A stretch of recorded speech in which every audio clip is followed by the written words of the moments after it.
বলে যে হয়তো মাকে বাঁচানো যাবে, না হয় সন্তানকে বাঁচানো যাবে, দুইজনের একজনকে বাঁচানো যাবে, দুইজনকে একসাথে বাঁচানো যাবে না।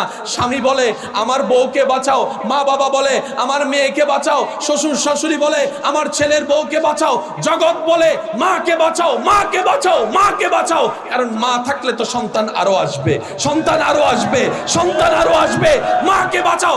সবাই বলে মাকে বাঁচাও। ডাক্তারের মনে একটা ইচ্ছা জাগলো, মাকেও একবার জিজ্ঞেস করি সেই মাটার রায়টা কি, বক্তব্যটা কি। সবাই বলে মাকে বাঁচাও। মাকে যখন জিজ্ঞেস করা হলো, মা বলে যে আমার স্বামীর কথা শুনেন না, আমার মার কথা শুনেন না, আমার বাবার কথা শুনেন না, আমার শ্বশুর শাশুড়ির কথা শুনেন না, আমার কথাটা শুনেন ডাক্তার। আমি তো দেখেছি দুনিয়াটা কি রঙের, আমার এই বাচ্চাটা এখনো দুনিয়া দেখে নাই, দুনিয়া দেখে নাই, এখনো দুনিয়া দেখে নাই। আমি তো দেখেছি ফলের স্বাদ কেমন, আমের স্বাদ কেমন, আমার বাচ্চা এখনো সেই স্বাদটা পায় নাই। ডাক্তার গো, ও আমার ডাক্তার ভাইয়া, তুমি আমার বড় ভাইয়ের মতো, অনুরোধ করে বলি দুইজন থেকে যদি একজন বাঁচানো যায়, আমাকে বাঁচাইও না, আমার সন্তানকে বাঁচাও, আমার সন্তানকে বাঁচাও, আমার সন্তানকে বাঁচাও। আমি স্বার্থপরের মতো নিজে বাঁচার জন্য সন্তানকে মারতে আমি মা পারবো না, আমি মা পারবো না, আমি মা পারবো না। আমি দরকার হলে মরে যেতে রাজি, আমার সন্তানের মুখে আমি হাসি দেখতে রাজি। বাংলায় যেটাকে বলা হয় পেট, ইংরেজিতে বলা হয় বেলি, আর সেটাকে আরবিতে বলা হয় বাতান। কিন্তু যখন আমি আমার মায়ের পেটে, আপনি যখন আপনার মায়ের পেটে গিয়েছেন, সেটা আর বতন থাকে নাই, সেটাকে বলা হয় রেহেম। এখনো শুনি নাই, আরো জোরে বলেন। যারা যারা মাকে ভালোবাসেন আওয়াজ দিয়ে বলেন সুবহানাল্লাহ। এবার বলেন, পুরুষ বেশি সাহসী নাকি নারী বেশি সাহসী? তেলাফুকা দেখলে লাভ দেয় কে? আরো জোরে। যদি আপনি একটা মহিলা মানুষের তেলাফুকা দিয়ে ধরেন, আর অস্ত্র ধরা লাগবে না, সম্পত্তি সব লিখা দিব আপনার নামে। তেলাফুকা দেখলে ভয় পায় কে, পুরুষ না নারী? আরো জোরে বলেন, পুরুষ না নারী? টিকটিকি দেখলে ওই রুমে আর যায় না, পুরুষ না নারী? যেই নারী তেলাফুকা দেখলে এক লাফে ওই রুমে চলে যায়, যেই নারী টিকটিকি দেখলে ওই ঘরে আর ঢুকে না, যেই নারী একটা সুই দেখলে বলে যে করুণায় মারা যেতে রাজি, সুই দিতে রাজি না, সেই মেয়ে যখন মা হয়,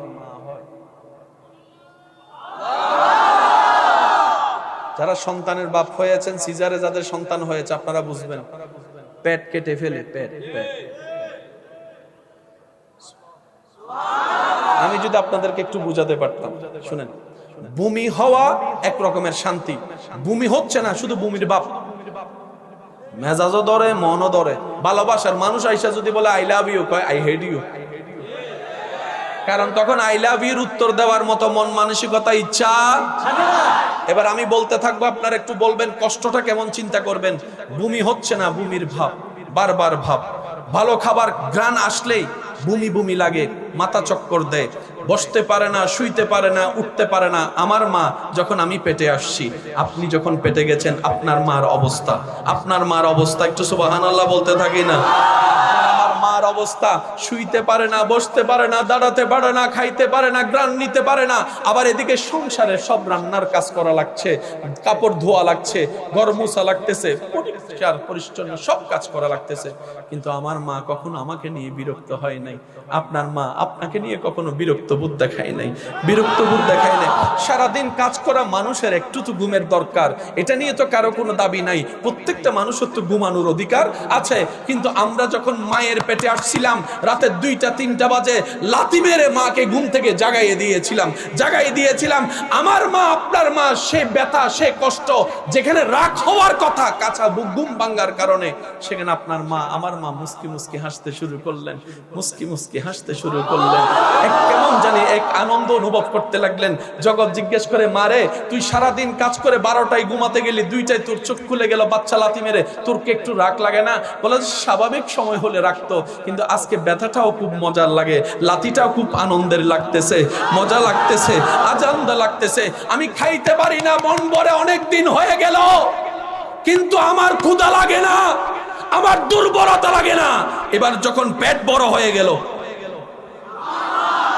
ভালো করে গোসল করতে পারে না, বাথরুম করতে পারে না, হাঁটতে পারে না, শরীর ভার হয়ে গেল। এর উপরে আবার সংসারের কাজ করা লাগতেছে আমাদের মাদের। কিন্তু মা কখনো বিরক্ত হয় নাই, মা কখনো বিরক্ত হয় নাই। প্রত্যেকটা ব্যথা যেন আনন্দের হয়ে গেল, প্রত্যেকটা কষ্ট যেন সুখের হয়ে গেল। আপনার আমার মা এইরকম কষ্ট সইতে সইতে এবার মার পেইন ব্যথা যখন উঠলো, হসপিটালে নিয়ে গেল। ডাক্তার চেক আপ করে বলে না না, এখানে তো বড় ক্রিটিক্যাল সিচুয়েশন দাঁড়িয়েছে। বলে জিজ্ঞেস করে কি, বলে যে হয়তো মাকে বাঁচানো যাবে, না হয় সন্তানকে বাঁচানো যাবে, দুইজনের একজনকে বাঁচানো যাবে, দুইজনকে একসাথে বাঁচানো যাবে না। স্বামী বলে আমার বউকে বাঁচাও, মা বাবা বলে আমার মেয়েকে বাঁচাও, শ্বশুর শাশুড়ি বলে আমার ছেলের বউকে বাঁচাও, জগৎ বলে মাকে বাঁচাও, মাকে বাঁচাও, মাকে বাঁচাও। কারণ মা থাকলে তো সন্তান আরো আসবে, সন্তান আরো আসবে, সন্তান আরো আসবে, মাকে বাঁচাও। সবাই বলে মাকে বাঁচাও। ডাক্তারের মনে একটা ইচ্ছা জাগলো, মাকেও একবার জিজ্ঞেস করি সেই মাটার রায়টা কি, বক্তব্যটা কি। সবাই বলে মাকে বাঁচাও। মাকে যখন জিজ্ঞেস করা হলো, মা বলে যে আমার স্বামীর কথা শুনেন না, আমার মার কথা শুনেন না, আমার বাবার কথা শুনেন না, আমার শ্বশুর শাশুড়ির কথা শুনেন না, আমার কথাটা শুনেন ডাক্তার। আমি তো দেখেছি দুনিয়াটা কি রঙের, আমার এই বাচ্চাটা এখনো দুনিয়া দেখে নাই, দুনিয়া দেখে নাই, এখনো দুনিয়া দেখে নাই। আমি তো দেখেছি ফলের স্বাদ কেমন, আমের স্বাদ কেমন, আমার বাচ্চা এখনো সেই স্বাদটা পায় নাই। ডাক্তার গো, ও আমার ডাক্তার ভাইয়া, তুমি আমার বড় ভাইয়ের মতো, অনুরোধ করে বলি দুইজন থেকে যদি একজন বাঁচানো যায়, আমাকে বাঁচাইও না, আমার সন্তানকে বাঁচাও, আমার সন্তানকে বাঁচাও, আমার সন্তানকে বাঁচাও। আমি স্বার্থপরের মতো নিজে বাঁচার জন্য সন্তানকে মারতে আমি মা পারবো না, আমি মা পারবো না, আমি মা পারবো না। আমি দরকার হলে মরে যেতে রাজি, আমার সন্তানের মুখে আমি হাসি দেখতে রাজি। ওই মা সন্তানকে রাখলেন কোথায়? রেহেমে। কোথায় রাখলেন? ওই রহমান থেকে রেহেম। আমি হয়তো বুঝাইতে ব্যর্থ হচ্ছি আপনাদের, যদি একটু বুঝে থাকেন আল্লাহর ওয়াস্তে দিলটা নরম করে শোনার চেষ্টা করেন, কারণ যে কোনো মুহূর্তে নিঃশ্বাস বন্ধ হয়ে যেতে পারে। আগে একটা সময় ছিল মানুষ মরার জন্য একটা বয়স হতো, দাড়ি সাদা হতো, দাঁত পড়ে যেত। এখন আর এই সিচুয়েশন দেখা যায় না। আগে একটা ঘরে মানুষ মারা গেলে সবাই এসে পানি দিত, এখন পানি দেওয়ার সুযোগটাও কখন জানি আপনার ডাক্তার চলে আসে। কত যুবক আপনি দেখেছেন মোটরসাইকেল নিয়ে বের হয়েছে, সাদা কাপড় পরে ঘরে ঢুকতে হলো, আপনার চোখেই তো দেখা। আর কতটুক দেখলে আপনার আমার সেই বুদ্ধিটা জাগবে? আপনি আমি আর কতটুক দেখলে আমাদের দিলটা নরম হবে, আমাদের দুষ্টামি করা বন্ধ হবে, আমাদের বেয়াদবি করা বন্ধ হবে, অশ্লীলতা বন্ধ হবে? কথা বলেন ঠিক কিনা ইমানদার ভাইয়েরা? তাহলে আর 10 মিনিট করে ছেড়ে দিই। আপনাদের বিরক্ত লাগছে আমি বুঝতেছি। পেট বলেন বাংলায় কি, ইংরেজিতে? আরবিতে বলা হয় বাতান, আরবিতে বলা হয় যখন সন্তান কনসিভ হয় তখন হয়ে যায় রেহেম। সুবহানাল্লাহ, জোরে বলেন।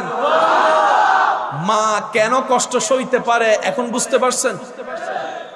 যখন সন্তান কনসিভ হয়, আল্লাহর রহমতের একটা স্পেশাল নিয়ামত প্রত্যেকটা মাকে দিয়ে দেয়।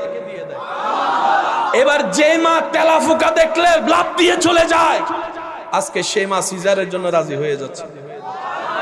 বেয়াদবি মাফ করবেন, সিজার করার আগে একটা ইনস্টিটিউশন দেওয়া হয়, এটা যে কোনো ডাক্তার দিতে পারে, এটার জন্য আলাদা একটা ডাক্তারকে ইনভাইট করা হয়। এই ইনস্টিটিউটের যে পাওয়ারটা আছে, যে পরিমাপটা আছে, এটা যদি হালকা 19-20 হয়, কথা বলেন,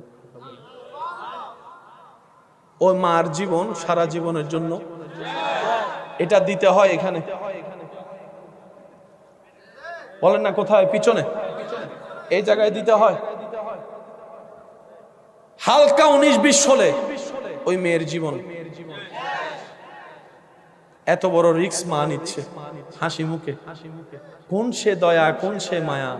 রব বলে যে সেটাই তো তোদেরকে বুঝাতে চাচ্ছি, দেখ না একবার আমাকে, দেখ না একবার আমাকে। আমার ভাইকে তো দেখলি, সবার ভালোবাসা বুঝলি, আমারটা একটু বুঝার চেষ্টা করবি না বান্দা? এবার বলেন, সন্তান দুনিয়াতে ডেলিভারি হয়েছে কি হয় নাই? একটা আওয়াজ দিয়ে বলবেন, আমরা দুনিয়াতে আসছি কি আসি নাই? তখন আপনার আমার খাওয়ার জন্য ক্ষুধা লাগছে কি লাগে নাই? কিন্তু চাবানোর জন্য দাঁত, বলে না চাবানোর জন্য দাঁত, কোন একটা কিছু যে খাবো সে খাবার। ডাক্তার বাবাকে বলে, সন্তানের জন্য যদি খাবার আনতে হয় এমন খাবার আনবা যে খাবারে বিন্দু পরিমাণ ফরমালিন, এমন খাবার আনবা যেটাতে আমিষ আছে, যেটাতে শাল আছে, যেটাতে শক্তি আছে, প্রোটিন আছে, সর্ব কোয়ালিটি থাকতে হবে। আমাদের বাবা সারা পৃথিবী ঘুরে আসলো, সন্তানের জন্য উপযুক্ত খাবার পায়? বলেন না পায়?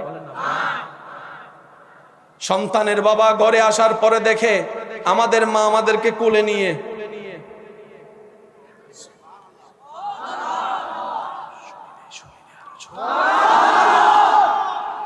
বাবা জিজ্ঞেস করে, বউ গো কি করো? সন্তানকে খাওয়ায়। সন্তানকে খাওয়া মানে খাওয়ার কোত্থেকে? যিনি পাঠিয়েছেন, যিনি বানিয়েছেন, যিনি পাঠিয়েছেন, যিনি সাজিয়েছেন, তিনিই যত্ন নিচ্ছেন, তিনিই খাবার দিচ্ছেন, তিনিই খাবার দিচ্ছেন, তিনিই খাবার দিচ্ছেন। ডেলিভারির 3 মাস আগে এই স্তনে কোনো দুধ ছিল না, সন্তান আসার সাথে সাথেই। আমি সবার মুখে শুনতে চাই, আরো জোরে বলেন সুবহানাল্লাহ।